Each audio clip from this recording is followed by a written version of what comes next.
नमस्कार दोस्तों, आप सभी का स्टडी फॉर यूपीएससी चैनल में स्वागत है। आज तारीख है 28 जुलाई 2026 और आज का न्यूज़पेपर आर्टिकल डिस्कशन का यह वीडियो होगा। वीडियो में बहुत सारे महत्वपूर्ण टॉपिक हैं, एक से बढ़कर एक टॉपिक है। एक है जिसमें हम लोग पढ़ेंगे जेट इंजन, जो पहली बार भारत में कम्प्लीटली 100% स्वदेशी तरीके से बनाया गया है और हमारा अपना ही जेट इंजन है। वो DRDO की एक संस्था है, DRDO संबद्ध, उसके द्वारा इसको बनाया गया है। इसके अलावा ये भी पढ़ेंगे कि दो राज्य कौन से हैं जो जीरा और सौंफ को लेकर लड़ाई कर रहे हैं। बिल्कुल सही सुन रहे हैं आप, जीरा और सौंफ को लेकर के लड़ाई हो रही है दो राज्यों में। तो इस चीज़ को भी ज़रा हम लोग देखेंगे एक एक करके। 72 की तैयारी कर रहे हों या 73 की तैयारी कर रहे हों, डेली रूटीन बना लीजिए। न्यूज़पेपर का आर्टिकल डिस्कशन वीडियो मस्ट होता है। क्यों? क्योंकि बहुत सारे सवाल आते हैं। यूपीएससी प्रीलिम 2026 में 21 क्वेश्चंस आए हुए हैं। मैंने वीडियो स्क्रीनशॉट सहित बनाया हुआ है, इसलिए सीरियसली इसको देखा कीजिए। शुरू करते हैं। देखिए आज का सबसे पहला टॉपिक कौन सा? सबसे पहला टॉपिक वही है जिसकी चर्चा मैंने की, प्रथम स्वदेशी expendable turbojet engine 350 kilo thrust. ये छोटा सा दिख रहा है आपको, लेकिन यकीन मानिए इसकी जो इंजीनियरिंग होती है, अभियांत्रिकी जो होती है इसकी, वो इतनी ज़्यादा कठिन और कॉम्प्लेक्स है कि दुनिया के आज भी चुनिंदा देश हैं जिनके पास में जेट इंजन बनाने की तकनीक है। क्या ये कम्प्लीटली जेट इंजन है? हाँ, इसे कह तो सकते हैं, लेकिन अभी फ़िलहाल इसको जेट में यूज नहीं किया जा सकता है। क्यों? क्योंकि इसके नाम में एक चीज़ लगा हुआ है, एक्सपेंडेबल। एक्सपेंडेबल का मतलब होता है सिंगल यूज होता है इसका। ड्रोन, मिसाइल, इन सब में इसका उपयोग ज़रूर किया जा सकता है, लेकिन अभी हम इसका उपयोग जेट इंजन बनाने में नहीं कर सकते हैं। जेट इंजन में नहीं कर सकते हैं। क्यों? क्योंकि यह दूसरी बार उपयोग नहीं हो पा रहा है। लेकिन शुरुआत तो प्रथम पग बढ़ाने से ही होता है, तो प्रथम पग हमने बढ़ा दिया है और सफलता भी हमें मिलेगी ही। DRDO के गैस टरबाइन अनुसंधान प्रतिष्ठान, ये DRDO की ही एक इकाई है, GTRE। क्या नाम है इसका? इसका नाम है गैस टरबाइन रिसर्च एस्टेब्लिशमेंट, ये इसका नाम है। द्वारा डिजाइन किया गया 350 किलोग्राम थ्रस्ट श्रेणी का पहला स्वदेशी एक्सपेंडेबल टर्बोजेट इंजन सफलतापूर्वक विकसित कर लिया गया है। कंप्लीटली सफलतापूर्वक विकसित हमने कर लिया है। क्या इसका यूज़ करके अभी फाइटर जेट बन सकता है? नहीं, वो अभी दूर की कौरी है। लेकिन अगर हमने ये कर लिया है तो वो भी कर लेंगे। ठीक है। GTRE ने इस इंजन के निर्माण और असेंबली के लिए हैदराबाद स्थित आज़ाद इंजीनियरिंग को उद्योग भागीदार के रूप में चुना था। ये भी याद रखिएगा, प्रीलिम फैक्ट के रूप में पूछ लिया जाता है। ऐतिहासिक उपलब्धि और महत्व क्या है?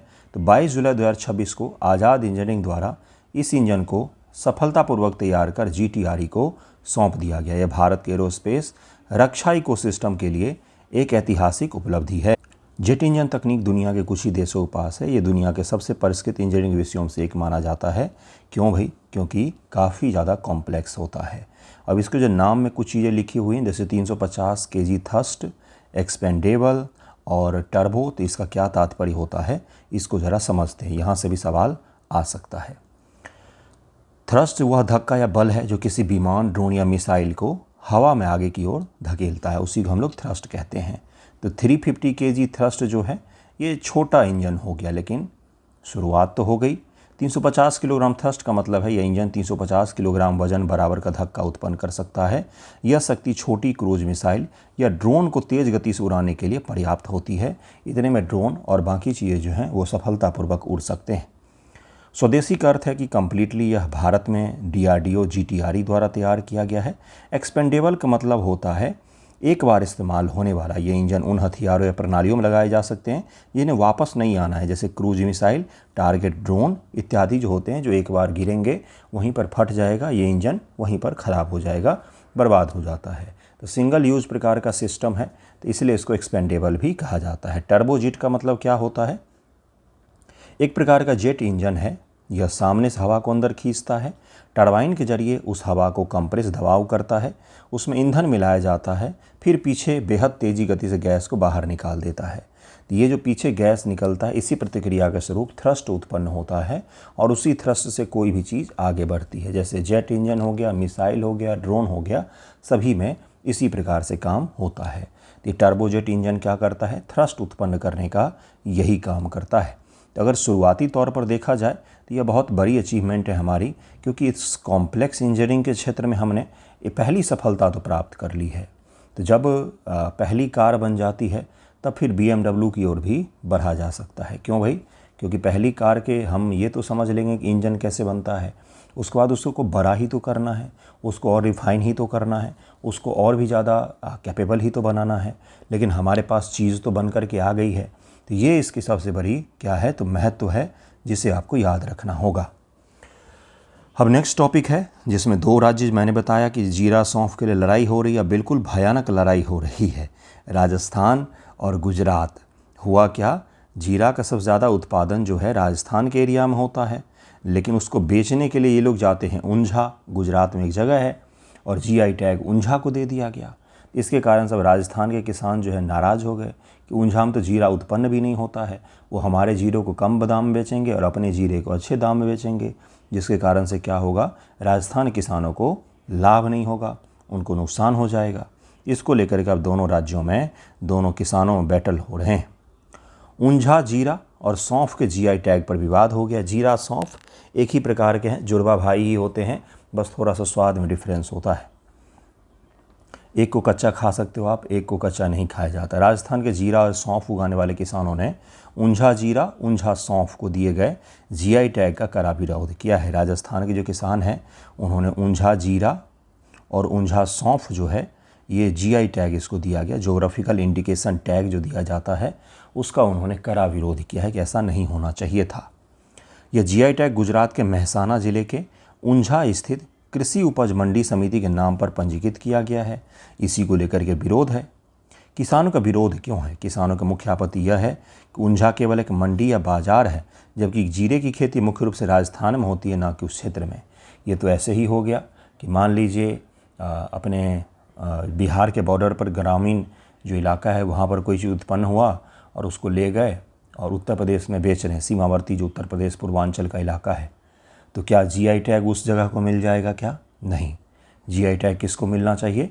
जहाँ पर उत्पादन हो रहा है उसको मिलना चाहिए, जिससे उत्पाद कहीं पर भी जाके बिकेगा तो उसको उचित दाम मिल पाएगा। गुजरात सरकार के 24-25 आंकड़ों के अनुसार मेहसाना जिले में जीरे का रकबा राज्य के कुल 4,76,000 हेक्टेयर से मात्र 174 हेक्टेयर है। इसी प्रकार मेहसाना का उत्पादन भी राज्य के कुल इतना में से मात्र 149 टन ही है। 149 टन जो मात्र उत्पादन करता है और उस राज्य में इतना उत्पादन होता है, उसको GI टैग दे दिया आपने। राजस्थान के किसान अपनी उपज ऊंझा में बेचते हैं। ऊंझा में क्यों बेचते हैं, इसको ज़रा समझिए। ऊंझा भारत में इन दो बीज मसालों का सबसे बड़ा बाजार है। जीरा और सौंफ का सबसे बड़ा बाजार जो भारत में है वो ऊंझा ही है। कहाँ पर है ये? तो ये गुजरात में है। राजस्थान की मंडियाँ से जोधपुर वहाँ से 165 किलोमीटर है, मेरता 290 किलोमीटर है, लेकिन किसान इससे 370 किलोमीटर दूर जाकर के ऊंझा में इसलिए बेचते हैं क्योंकि गुजरात के पास जो समुद्र तट होने के कारण से यहाँ पर भारी मात्रा में बाहर एक्सपोर्ट करने वाली कंपनियाँ आती हैं, जिसके कारण से उनको अच्छा दाम जो है, अच्छी कॉस्ट जो है वो कहाँ पर मिल जाती है, तो वो मिलता है उनको ऊंझा के मार्केट में। इसलिए ऊंझा ले जाकर के अपने सामान को बेचते हैं। तो ये ज़रूर याद रखिएगा। इसमें याद क्या रखना था, ऊंझा को मिला है सौंफ और जीरा को लेकर के GI टैग, जो गुजरात में मेहसाना ज़िले के में स्थित है। तो इसको ज़रूर याद रखिएगा। नेक्स्ट टॉपिक पर हम लोग चलते हैं। ये थर्ड टॉपिक है आज का, ज़रा ध्यानपूर्वक करेंगे। India Bangladesh must not just renew Ganga treaty, they should री इमेजिन इट। मतलब ये कहा जा रहा है कि गंगा जल संधि, गंगा जल संधि, देखिए भारत के मैदान के जब हम लोग अध्ययन करते हैं भारत के मैदानों का, तो ये मैदान 3 नदियों से मिलकर के बनी है। ये सिंधु का मैदान हो गया, इसको लेकर कौन सी संधि है, तो सिंधु जल संधि है, जिसमें किसके साथ है भाई, पाकिस्तान के साथ में था, फिलहाल भारत ने सस्पेंड कर दिया है। बीच में गंगा का मैदान है, गंगा का मैदान, तो ये गंगा का मैदान बांग्लादेश तक विस्तारित है भाई, तो बांग्लादेश में भी गंगा नदी बह के जाती है। तो गंगा जल संधि, गंगा जल संधि किसके साथ है, तो गंगा जल संधि है बांग्लादेश के साथ में। थर्ड जो असम और नॉर्थ ईस्ट में ब्रह्मपुत्रा का मैदान बनता है, तो ब्रह्मपुत्रा की जो मैदान है इसको लेकर के हमें चीन के साथ कोई संधि तो नहीं है, बस ये है कि हम दोनों हाइड्रोलॉजिकल डेटा को साझा करते हैं, मतलब जल से जुड़े हुए डेटा साझा करते हैं भारत और चीन। तो भारत की 3 सबसे मेजर नदियाँ जो हैं, वो तीनों नदियाँ जो हैं वो उसको लेकर के दूसरे देशों के साथ संधि हुई है। क्यों हुई है? क्योंकि नदियों को नहीं पता था कि आगे जा कर के यहाँ पर कोई देश बन जाएगा अलग, इसलिए नदियाँ तो अपने अनवरत रूप से बह रही हैं, पक्षियाँ वैसे ही उड़ रही है, हम मानवों ने वहाँ पर बाउंड्री बना दी है। तो भारत बांग्लादेश को केवल गंगा संधि का नवीनीकरण नहीं करना चाहिए, उन्हें इसे पुनर्कल्पना करनी चाहिए। दरअसल में 1966 में तो बांग्लादेश का जन्म भी नहीं हुआ था, वो तो उस समय पैदा भी नहीं हुआ था। 1996 के गंगा जल संधि के 30 साल की अवधि अपने निष्कर्ष के करीब पहुंच रही है, जिससे इसके भविष्य को लेकर के चर्चाएं तेज हो गई हैं और बांग्लादेश सरकार अब चाह रही है कि इस संधि को रिन्यू किया जाए और नए प्रकार से नए सिरे से इस संधि को आगे लेकर के चला जाए। क्यों? क्योंकि जल की आवश्यकताएं उसकी बढ़ी है और उसके साथ वो ये भी कह रहा है कि भारत जितना जल का प्रॉमिस कर रहा है उतना जल हमें नहीं दे रहा है, जिसके कारण से ये चीज़ हो रहा है। 1996 के संधि मुख्य रूप से भारत के फरक्का बैराज बनाने के निर्णय के बाद जल बंटवारे के एकल बिंदु एजेंडा पर केंद्रित थी। भारत ने फरक्का बैराज निर्माण का काम शुरू किया। ठीक है, इससे जल प्रवाह कम होने 50-50 अनुपातिक साझाकरण की व्यवस्था थी कि अगर जल कम हो जाता है गंगा नदी में, मान लीजिए सूखे के मौसम में, तो 50-50% हम लोग साझा कर लेंगे। 100 लीटर जल है तो 50 लीटर बांग्लादेश, 50 लीटर भारत। नहीं, बांग्लादेश है इतू सा, भारत है इतना सा, तो भारत को ज़्यादा ज़रूरत होती थी। तो हमेशा बांग्लादेश को भारत ने 50% कभी भी नहीं दिया, 40, 35, 30 इसी प्रकार से दिया है उसे। लेकिन बांग्लादेश ने अक्सर शुष्क मौसम के दौरान अपने हिस्से को उचित पानी न मिलने पर असंतोष व्यक्त किया है कि हमें हमारा जल तो मिल ही नहीं रहा है। इस संधि का विस्तारित एजेंडा क्यों आवश्यक है? आज की राजनीति, संस्थागत परिस्थिति, इकोलॉजिकल परिस्थितियाँ 1996 से काफ़ी भिन्न है। 1996 में अलग व्यवस्था थी, आज की व्यवस्था अलग है। आज की व्यवस्था हमें आंख दिखा रही है, तो आंख दिखा रही है तो इसलिए उन्हें सही प्रकार से तो साइन करवाना पड़ेगा हमें। राजनीति अधिक जटिल हो गई हैं। अब वार्ताएं केवल द्विपक्षीय कूटनीतिक विचारों द्वारा नहीं बल्कि घरेलू राजनीतिक गतिशीलता से प्रभावित होती हैं। जैसे बांग्लादेश की सरकार वहाँ के कट्टरपंथी लोगों के समर्थन से बनी है, तो वो तो भारत के बारे में अनर्गल सनर्गल जो मर्जी होता है वो बोलते हैं। तो हमें इन चीज़ों का भी ध्यान रखना पड़ेगा कि कहीं जल बंटवारे में उनका इंटरनल पॉलिटिक्स तो हावी नहीं हो रहा है। एजेंडा फरक्का से आगे बढ़ गया, जिसमें तीस्ता का मुद्दा भी, कई साझा नदियों पर असहमति, जलवायु परिवर्तन के कारण जल संबंधित बढ़ते जोखिम, अनिश्चितताएं भी शामिल है। चूँकि भारत और बांग्लादेश जो हैं, इन्होंने बहुत सारी नदियों के जल को शेयर किया हुआ है। बहुत सारी नदियाँ, यहाँ से नॉर्थ ईस्ट की बहुत सारी नदियाँ, भारत की 2 मेजर नदियाँ ब्रह्मपुत्रा और गंगा, ये दोनों बांग्लादेश से होकर के प्रवाहित होती हैं। गंगा की एक धारा जाती है जो ब्रह्मपुत्रा से मिलकर के बांग्लादेश में प्रवाहित होती है, जमुना नाम से प्रवाहित होती है। इसलिए इन दोनों देशों में बैठ करके अब बात तो करना ही पड़ेगा जल साझाकरण को लेकर के। अच्छी बात यह है कि हम ऐसी स्थिति में हैं कि हम अपने दोनों तरफ के, बांग्लादेश के भी पानी को रोक सकते हैं और पाकिस्तान के पानी को भी रोक सकते हैं। ठीक है, जलवायु परिवर्तन कारण हिमालय ग्लेशियर प्रबंधन, जल संबंधी चरण सीमाओं के पारिस्थितिक तंत्र के लचीलेपन जैसे क्षेत्रीय स्तर के मुद्दों पर ध्यान देने की आवश्यकता है, जिसके कारण से इन महोदय ने जिन्होंने लेख लिखा है, अब इन्होंने सुझाव किया दिया। इन महोदय ने इन्होंने कहा है कि भारत को बिहार और बंगाल को साथ में लेना पड़ेगा, क्योंकि बंगाल के पानी बहुत सारा चाहिए होता है उसको भाई, और सीमा भी लगता है बांग्लादेश से, और बिहार में गाद जमने की समस्या बहुत बड़ी समस्या है, जिसके कारण से बिहार के मैदान में नदियों गहराई कम होती है और भारी मात्रा में यहाँ पर बाढ़ भी हमें देखने को मिलता है। ठीक है, साथ ही बांग्लादेश के लिए उन्होंने कहा है कि आपको अपने ध्रुवीकृत राजनीति को अलग करके वार्तालाप को आगे करना पड़ेगा। साझा लाभों पर ध्यान देंगे अगर हम, तो ज़्यादा बेहतर रहेगा। संस्थागत प्रक्रियाओं में निवेश करेंगे, राजनीतिक पूंजी का पुनर्विकास करेंगे, ट्रैक 2 संवाद इत्यादि पर अगर हम बात करना शुरू करेंगे, और कट्टरपंथी चीज़ों को पीछे रखना होगा आपको, जो कुछ भी बयान देते हैं, जिससे क्या होगा, बेहतर तरीके से वार्तालाप आगे हो सकेगी। 1996 गंगा जल संधि भारत बांग्लादेश के बीच ऐतिहासिक द्विपक्षीय समझौता था। यह समझौता 30 वर्ष की अवधि के लिए लागू किया गया था। 30 वर्ष की अवधि के लिए अब अपने निष्कर्ष के करीब में 2026 अंत हो जाएगा। मुख्य फोकस क्या है? इस संधि का मुख्य उद्देश्य एकल बिंदु एजेंडा भारत द्वारा बनाए गए फरक्का बैराज पर गंगा नदी पानी के बंटवारे को लेकर के ही था कि अगर फरक्का बैराज जो बनाया है भारत ने, उसके बाद से 50% हमारे पानी आना चाहिए, इससे हमारा पानी नहीं रुकना चाहिए, इसी को लेकर के है।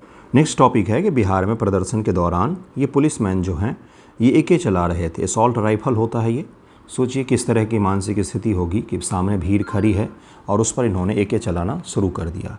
असॉल्ट राइफल होता है जिसको गोली छू करके भी निकल गई, उसका भी बचना मुश्किल हो जाता है कई बार। तो इसलिए बहुत ज़रूरी होता है कि इस तरह के चीज़ों पर रोक लगाया जाए। तो इनको तो सस्पेंड किया गया है, लेकिन सुप्रीम कोर्ट का एक बहुत ही बेहतरीन फैसला है जिसके ज़रिए उसने कहा है कि पीसफुल प्रोटेस्ट जो है वो भारत में अलाउ है और वो किया भी जा सकता है। इसी के संबंध में ज़रा हम लोग समझेंगे आज प्रोटेस्ट जो हुआ है तो उसके लेकर के भारत में संवैधानिक अधिकार कौन कौन से दिए गए हैं। जुलाई 2026 में नई दिल्ली में युवाओं के नेतृत्व वाले चलो सांसद मार्च के दौरान प्रदर्शनकारियों और पुलिस के बीच हिंसक झड़प हुई। इस घटना ने सार्वजनिक विरोध प्रदर्शन के पुलिस प्रबंधन की संवैधानिक सीमाओं पर पुनः बहस प्रारंभ कर दिया है। बिहार में बहुत सारी गिरफ्तारियां भी शुरू हो गई थी, असम में भी गिरफ्तारी की जा रही थी।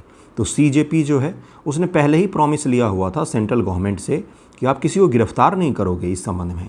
तो आज ही फिर न्यूज़ आया है, इंडियन एक्सप्रेस में भी है, कि बिहार सरकार और असम सरकार इन दोनों ने जितने एफआईआर हुए उन सभी को वापस लिया है और गिरफ्तारी पर पूरी तरीके से रोक लगा दी गई है कि किसी को भी गिरफ्तार नहीं किया जाएगा।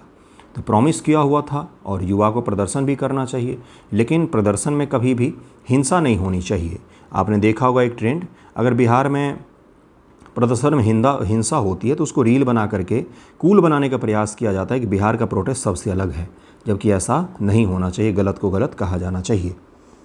प्रदर्शन के दौरान इंटरनेट पर प्रतिबंध लगाए गए, मेट्रो स्टेशन बंद किए गए, सुरक्षा बलों द्वारा आंसू गैस, पैलेट गन तथा लाठीचार्ज प्रयोग के आरोप भी लगे हैं कि उनके द्वारा इन सब चीज़ें भी की गई। आरोप को सत्यापित भी किया। द हिंदू ने डिटेल रिपोर्ट छापा था कि किस प्रकार से पैलेट गन के यूज़ के कारण से कई सारे छात्र घायल हो गए। एक छात्र की आंख में भी पैलेट गन लगा है। भारत संविधान विरोध के अधिकार की गारंटी देता है। भारतीय संविधान जो है विरोध के अधिकार की गारंटी देता है कि अगर आपको कोई चीज़ नहीं पसंद आता है तो आप उसके खिलाफ विरोध दर्ज कर सकते हैं, शांतिपूर्वक विरोध कर सकते हैं, प्रोटेस्ट कर सकते हैं, आवाज़ उठा सकते हैं और आपकी आवाज़ को सरकार कुचल नहीं सकती है। यद्यपि विरोध प्रदर्शन शब्द का स्पष्ट रूप से उल्लेख संविधान में नहीं किया गया है। संविधान में कहीं पर भी विरोध प्रदर्शन शब्द का उपयोग नहीं किया गया है। संविधान में कहीं पर भी विरोध प्रदर्शन प्रोटेस्ट शब्द का उपयोग नहीं किया गया। हिंदी इंग्लिश दोनों में याद रखना, इसीलिए मैं नीचे आया हूँ। प्रोटेस्ट विरोध प्रदर्शन शब्द का उपयोग नहीं किया गया है। अनुच्छेद 19(1)(a) वाक अभिव्यक्ति की स्वतंत्रता को सुनिश्चित करता है। शांतिपूर्ण बिना हथियार के एकत्रित होने का अधिकार प्रदान करता है। संघ या यूनियन के गठन का अधिकार सुनिश्चित करता है। गरिमापूर्वक जीवन जीने, राज्य के विरुद्ध शिकायतों को व्यक्त करने अधिकार सहित जीवन व्यक्तिगत स्वतंत्रता की रक्षा भी अनुच्छेद 21 के तहत में है। इसलिए 19 और 21 जो है इसके तहत में आपको छूट दी जाती है कि शांतिपूर्वक विरोध करें, लेकिन हिंसा की कोई भी गुंजाइश नहीं होती है, ना तो स्टेट के द्वारा ना तो प्रदर्शनकारियों के द्वारा। अधिकार पर सीमाएं और वैधानिक ढांचा क्या है? विरोध प्रदर्शन का अधिकार पूर्ण नहीं है, एक कंप्लीट राइट नहीं है। ध्यानपूर्वक इंग्लिश शब्द को भी याद रखिएगा क्योंकि कई बार इंग्लिश में भी पूछ लिया जाता है। एब्सोल्यूट शब्द यूज किया जाता है, नॉट एब्सोल्यूट। और राज्य अनुच्छेद 19(2) भारत की संप्रभुता, सुरक्षा, लोक व्यवस्था आदि 1919(3) लोक व्यवस्था के अंतर्गत युक्त संगत प्रतिबंध भी लगा सकती है। युक्त प्रतिबंध भी लगा सकती है कि आप सभी जगहों पर जाकर के विरोध नहीं कर सकते। जैसे प्रधानमंत्री के घर, मुख्यमंत्री के घर, सेना मुख्यालय, इसके आसपास में विरोध प्रदर्शन सामान्यतः अलाउ नहीं किया जाता है। भारतीय नागरिक सुरक्षा संहिता की धारा 163 कार्यपालक मजिस्ट्रेटों को सार्वजनिक उपद्रव को रोकने के लिए आपातकालीन स्थितियों में निषेधात्मक आदेश जारी करने का अधिकार भी देती है। भारतीय न्याय संहिता 2023 के अंतर्गत 5 या अधिक व्यक्तियों का समूह तभी विधि विरुद्ध जमाव बनता है जब उसका उद्देश्य आपराधिक बल का प्रयोग करना या विधि का विरोध करना हो। कोई कानून का उल्लंघन कर रहे हैं या फिर आप कोई आपराधिक कृत्य कर रहे हैं, तभी 5 या उससे ज़्यादा व्यक्तियों को रोक पर, उससे ज़्यादा व्यक्तियों के इकट्ठा होने पर रोक लगाया जा सकता है, नहीं तो आप रोक नहीं लगा सकते हैं। संवैधानिक अधिकार है ये। अत्यधिक पुलिसिंग से संबद्ध चिंताएं। पुलिस बल में जनशक्ति की भारी कमी है। जनवरी 2024 तक भारत प्रति लाख जनसंख्या पर केवल 155 पुलिसकर्मी उपलब्ध थे, जो संयुक्त राष्ट्र द्वारा अनुशासित 222 के मानक से काफ़ी कम है। लंबे कार्य घंटे, 21% रिक्त पद के कारण 83.8% पुलिसकर्मियों ने उच्च स्तर के तनाव की भी सूचना दी है। यद्यपि भारत ने 1997 में संयुक्त राष्ट्र यातना विरोधी अभिसमय पर हस्ताक्षर किए थे, लेकिन अभी तक इसका अनुसमर्थन नहीं किया गया है। तो हमारे पास पुलिस बल जो हैं वो भी बहुत ज़्यादा काम, बहुत ज़्यादा हाई ड्यूटी की शिकायत उनकी रहती ही है। आप जब एसआई या इत्यादि चीज़ें बनेंगे, डीवाईएसपी बनेंगे या कांस्टेबल बन रहे होंगे तो आपको पता होगा कितना ज़्यादा ड्यूटी लगाया जाता है। सर्वोच्च न्यायालय के प्रमुख निर्णय कौन कौन से हैं भाई? तो राम मनोहर लोहिया बनाम बिहार राज्य 1965। न्यायालय ने स्पष्ट किया कि राज्य विरोधी प्रदर्शनों पर केवल तभी प्रतिबंध लगाया जा सकता है जब वास्तव में पब्लिक ऑर्डर के लिए गंभीर खतरा हो, न कि सामान्य लॉ एंड ऑर्डर की समस्या पर। ये सबसे इम्पॉर्टेंट माना जाता है। बिहार राज्य बनाम राम मनोहर लोहिया का जो केस है ये सबसे महत्वपूर्ण माना जाता है इसके संबंध में। अनीता ठाकुर बनाम जम्मू कश्मीर राज्य 2016। अमित साहनी बनाम पुलिस आयुक्त 2020 का भी इसी प्रकार से है। अनीता ठाकुर वाले में न्यायालय ने निर्णय दिया कि प्रदर्शनकारियों पर पुलिस द्वारा अत्यधिक बल प्रयोग मौलिक अधिकारों का उल्लंघन है। ये सुप्रीम कोर्ट का फैसला है जिसमें कहा गया है कि अत्यधिक बल का प्रयोग, जैसे शुरुआत को 20 जुलाई को पुलिस बलों ने कील लगा के लाठी लाए थे और उससे मारा कुछ बच्चों को, जिसके कारण से गंभीर घाव हो गए उन्हें। समझिए ज़रा किस तरह का बर्बरता है ये। तो इस प्रकार की चीज़ें जो हैं वो मूल अधिकार का उल्लंघन है, मूल अधिकार है लोगों का, ध्यान रखिएगा इसको। न्यायालय ने स्पष्ट किया कि असहमति एक संवैधानिक अधिकार है, लेकिन विरोध प्रदर्शन के कारण सार्वजनिक स्थानों पर अनिश्चितकालीन कब्जा, यातायात मार्गों का अवरुद्ध नहीं किया जा सकता है। तो ये कुछ केस हैं, इनको याद रखिएगा, सवाल यहाँ से आ सकता है। आज का चौथा टॉपिक मैंने करवा दिया आपको। नेक्स्ट टॉपिक है government introduce paper leak bill in Lok Sabha debate likely today. आज इस पर बहस भी हो सकती है और अपोजिशन जो है वो ब्लॉक बना रही है, इंडिया ब्लॉक जो है कि अमित शाह को घेरा जाए। ठीक है, ये काम, ये देखिए संसद इसी के लिए बना है, सरकार अपना पक्ष रखेगी, अपोजिशन उनको घेरेगी। इसमें से जो क्रक्स निकलेगा ना वो जनता के लिए बेनिफिशियल होना चाहिए, जो एक्ट बने वो बेनिफिशियल होना चाहिए। लेकिन आपके दिमाग में एक सवाल आना चाहिए कि भाई जब 2024 में सरकार ने एक्ट बनाया था पेपर लीक को लेकर के, तो फिर से दोबारा बनाने का क्या काम पड़ गया भाई, क्यों बना रही है दोबारा? तो ज़रा समझेंगे पहले 2024 वाले एक्ट को, फिर हम लोग समझेंगे कि दोबारा क्यों बनाया जा रहा, क्या इसमें मुख्य अंतर रहेगा। Public examination prevention of unfair means act 2024, यही 2024 में एक्ट बनाया गया था। सार्वजनिक परीक्षा अनुचित साधनों की रोकथाम अधिनियम 2024 एक केंद्रीय कानून है। फरवरी 2024 में संसद द्वारा पारित किया गया था। इसका मुख्य उद्देश्य सरकारी भर्ती परीक्षाओं में नकल, पेपर लीक, अनुचित साधनों के उपयोग को रोक लगाना है। चयन प्रक्रिया में पारदर्शिता और विश्वसनीयता को सुनिश्चित किया जा सके। किन परीक्षाओं पर लागू होता है? यह केंद्र सरकार और उसकी एजेंसियों द्वारा आयोजित जितने परीक्षाएं हैं उन सभी पर लागू होता है। UPSC, SSC, RRB, NTA, IBPS या भारत सरकार कोई भी एग्जाम आयोजित करवाती है ना, जो केंद्रीय एजेंसियों द्वारा किया जाता है, उन सभी पर यह लागू किया जाता है। अनुचित साधनों की परिभाषा, इस कानून के तहत अनुचित साधनों में प्रश्न पत्र या उत्तर कुंजी का लीक होना, परीक्षा के दौरान किसी उम्मीदवार की मदद करना, कंप्यूटर नेटवर्क या संस्थानों से छेड़छाड़ करना, मेरिट सूची में हेरफेर करना, ये सब इसमें शामिल होता है कि आपने एग्जामिनेशन की सूचिता को प्रभावित किया है। इसमें समय से पहले परीक्षा से जुड़ी गोपनीय जानकारी खुलासा करना, परीक्षा केंद्रों में अनाधिकृत लोगों के प्रवेश को भी अपराध माना गया है। व्यक्तियों के लिए दंड और जुर्माना, अनुचित साधनों का उपयोग करने वाले से मदद करने वाले व्यक्तियों को 3 से 5 साल की कैद और 10 लाख तक जुर्माना है। सेवा प्रदाता के लिए अगर कोई कंपनी ने टेंडर वगैरह लिया है तो आईटी कंपनी या वेंडर दोषी पाया जाए तो उन पर 1 करोड़ तक का जुर्माना, साथ ही परीक्षा का अनुपातिक खर्च भी वसूला जाएगा। 4 साल के लिए उनको बैन भी किया जा सकता है। संगठित अपराध करने वाला कोई दोषी है जो गिरोह बनाकर के इस तरह से करे तो 5 से 10 साल की कैद है और 1 करोड़ तक का जुर्माना भी किया जा रहा है। इस अधिनियम के तहत आने वाले सभी अपराध संज्ञेय और गैर जमानती होते हैं। अपराधों की जांच डीएसपी या एएसपी नीचे से अधिकारी द्वारा नहीं ली जाती, मतलब बड़े अधिकारियों द्वारा किया जाता है। तो आपके दिमाग में सवाल तो आना चाहिए, सवाल क्या आना चाहिए? तो अगर ऐसा था तो नया कानून बनाने की क्या आवश्यकता पड़ गई भाई? तो कुछ कमियां थी इसमें, लेकिन इम्प्लीमेंटेशन से बेहतर कुछ नहीं होता है। आपने इस कानून को भी सही से इम्प्लीमेंट नहीं किया। 2024 में आपने बनाया, उसके बाद ही पेपर लीक हो रहे हैं, आपके आरोप लग रहे हैं आपके ऊपर में। ठीक है, तो ज़रा समझते हैं कि भाई क्या है नए वाले एक्ट में, क्या क्या चीज़ें बदलने का प्रयास किया जा रहा है। अभी तो पारित नहीं हुआ ये एक्ट, ये राष्ट्रपति जी ने भी साइन नहीं किया है, फिर नोटिफिकेशन भी इसका आएगा। सज़ा को अधिक सख्त बनाना। 2024 का अधिनियम में सामान्य अपराधियों जैसे डमी कैंडिडेट या नकल करने वाले व्यक्तियों को 3 से 5 साल की सज़ा को 10 लाख रुपए जुर्माने का प्रावधान था। इसमें 10 साल की सज़ा और 50 लाख रुपए जुर्माना कर दिया गया है। सबसे मुख्य परिवर्तन ये है जो बहुत ज़्यादा आवश्यक था। क्या है भाई मुख्य परिवर्तन? ये 2024 के कानून में जांच प्रक्रिया को निश्चित समय सीमा तय नहीं थी, जिसके कारण मामले वर्षों तक खींचे जा सकते थे। इस संशोधन विधेयक में विशेष परीक्षा पेपर लीक मामलों समयबद्ध जांच का प्रावधान जोड़ा गया ताकि दोषियों को जल्द से जल्द सजा दी जा सके। हाल ही में प्रदर्शन वगैरह भी हुआ था, जिसके कारण सरकार ने बोला कि हम नया एक्ट लेकर के आएंगे। तो यह सारे टॉपिक हमने कर लिए, 6 टॉपिक आज हमने किए हैं। थैंक यू सो मच आप सभी का वीडियो देखने के लिए।